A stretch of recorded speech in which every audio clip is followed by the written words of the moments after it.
మా సర్పంచ్ ఏం పాపం చేసిండు? ఏమైతుంది మరి సర్పంచ్? ఎల్లగొడతారట. ఊరోళ్ళు ఎవరు కలుస్తుంటారో ఎవరు పోతారో పిల్లలు వేసుకుని ఆగమైపోతారు.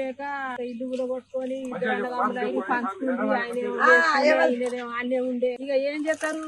ఊరికాడ కిరాయి ఉంటే ఉన్నాను చచ్చిపోయాయి. పిల్లలు ముగ్గురు పిల్లలు అయిన ఎట్లాగా చెప్తారు? సార్ చెప్పు ఏమన్నా చెడవాకని చెప్తే వాళ్ళకి చెడవాకం ఆయన ఇంత దండగైంది, దోషం అయింది, ఇంత భూమి పంచుకొని జాగ పంచుకొని ఎవరిదేంది ఇంత 4 రోజులు కట్టవా చింత అసలు దాకా ఉంటాడు. ఆయన జాల ఆయన ఉంటాడు. ఆయన దేవుడు లేడా దయం లేడా పిల్లలు ఉన్నారు. ఎప్పటికి బల్లి ఉంటావా మనం?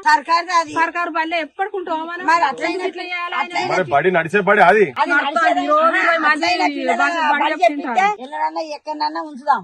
అందరికి అందరికి వస్తుంది. పిల్లలు లేరు, బడి లేదు, బడి బంద్ చేసి బడి బంద్ చేసిర్రు.